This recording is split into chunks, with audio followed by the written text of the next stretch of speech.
A lot of people look at me, Damon, and Jay, but it's the guys in the background that was a really big part of us taking off. Emery, Vegas Jones, Ty, who's the president and co-founder of Rock Nation right now.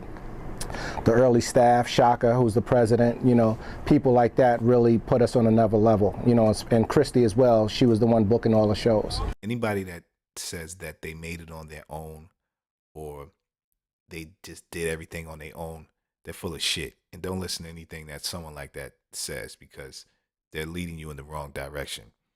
Anybody that's successful in the music business or in mostly any business that's really making money, that's making millions of dollars, it took a team. It wasn't just one person with a good idea that was just at home and just a genius, and he just came up with everything, and he had all the answers, and he had all the money, and he had all the know-how on the marketing and everything, and he just made $1 million. It's rare that it's like that. And if it did happen like that, then it was 2 or 3 people at least. It's nothing that you can do on your own. And if you did do it on your own, you got help from your father or your mother or your grandparents. No success story is just, hey, I just woke up and I just did my shit and I just succeeded. Like, that's bullshit. Like, that's a lie. And anyone who's trying to sell that story off like, oh, I made it on my own, then I bet you they failed in the long run. I bet you that their career didn't last. Establishing a team is the most important aspect of building a successful brand, whether it's music or whether it's anything.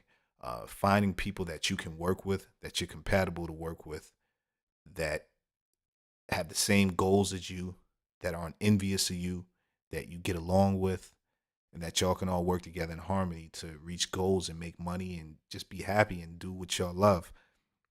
That's the hardest thing. Finding good people to work with, establishing a dream team.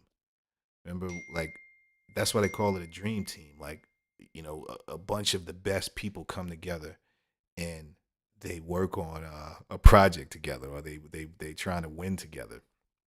I remember when the dream team was playing back in the day. It was like all the best players in the NBA. This is when Jordan was playing. This is when these guys would play. They was playing in the Olympics and they would just dominate. Like, they looked like the Harlem Globetrotters out there, because everybody is a master at what they're doing and everyone's putting their all into it, and they're just, you know, you just dominating. I used to try to be a one-man army and a one-man show, and that's good to learn as much as you can about the different trades and the different aspects of the business.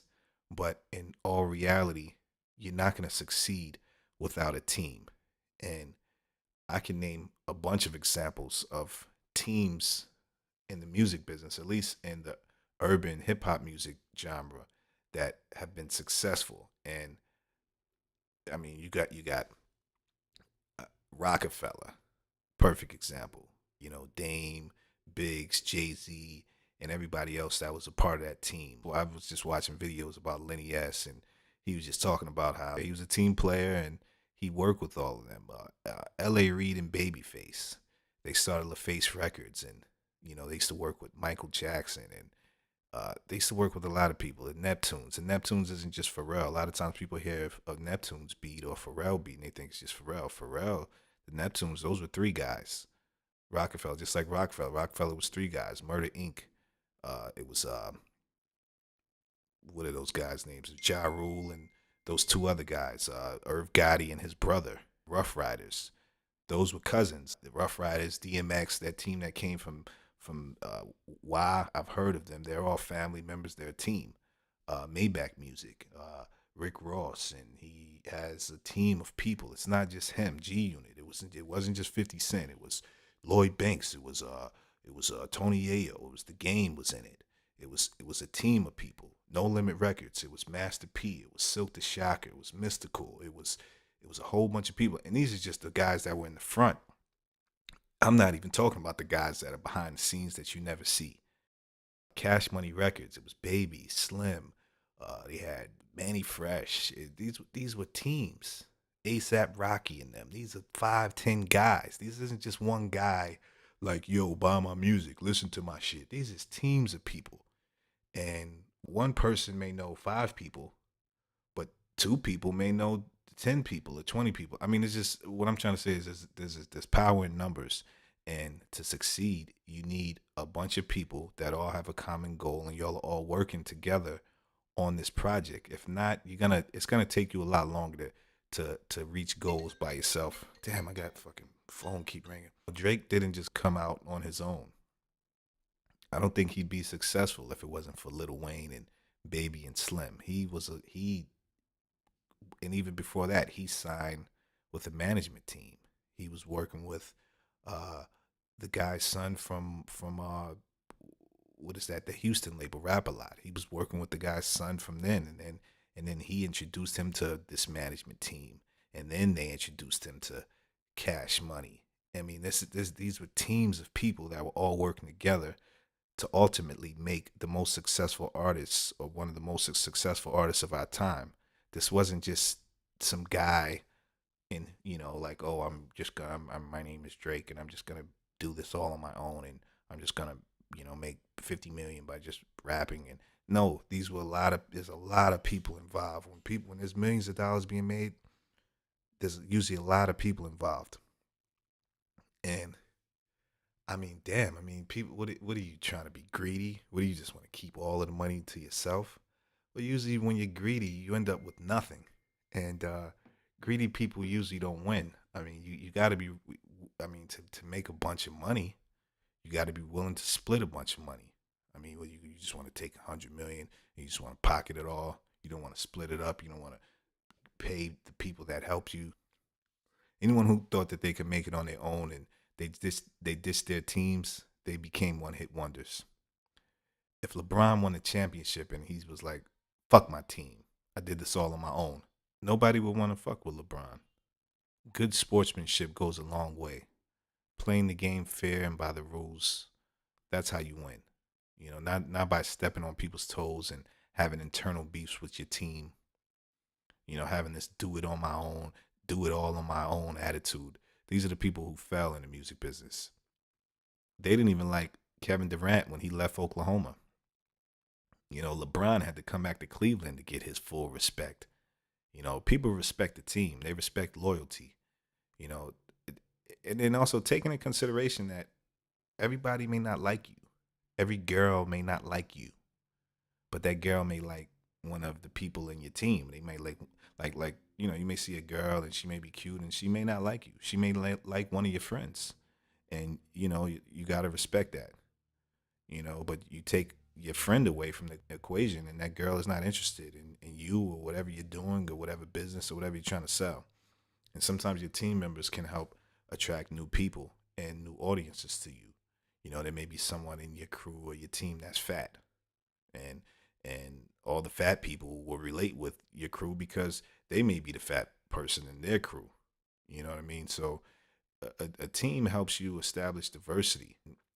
Not just that, like, why should you have to wear all these hats? I mean, if you're the artist, why should you have to worry about booking and management things and shopping and publishing? I mean, why should you have to worry about business and legal issues and legal affairs?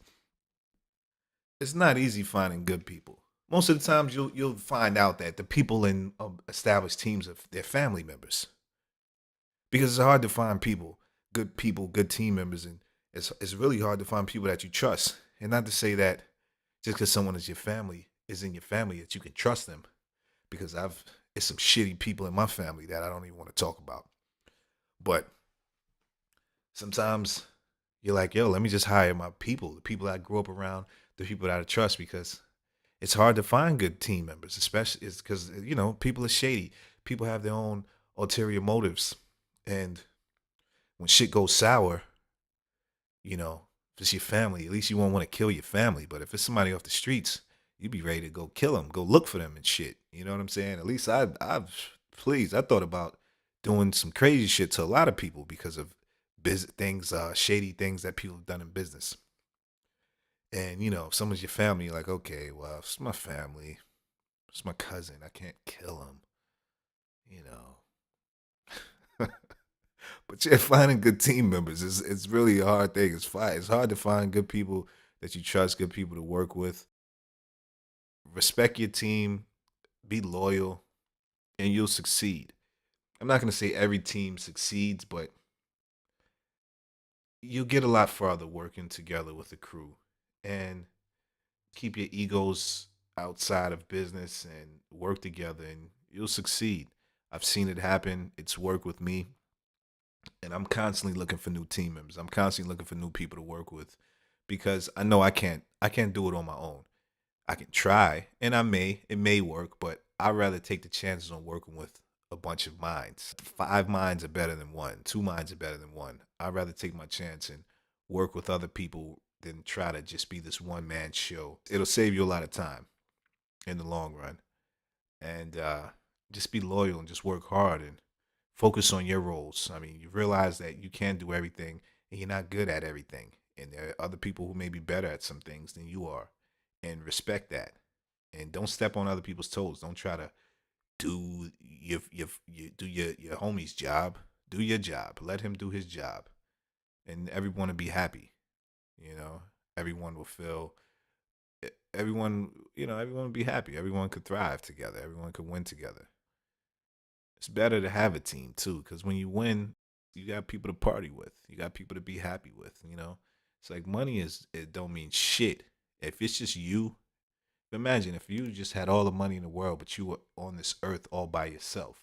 What would it really mean? What would it really mean? What would like money doesn't really mean anything. At least to me, it doesn't mean shit. It's about what I do with the money.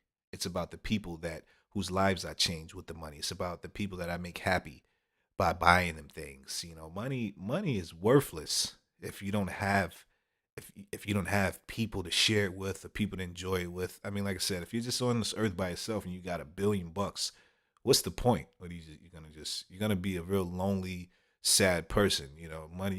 Money only gets you so far. I find more value in family, friends, and things like that. And that's just me. But yeah, just respect your team, establish a team, realize the importance of a team, and don't never have this attitude like you could do everything on your own because that's a failure attitude. That's a failing attitude.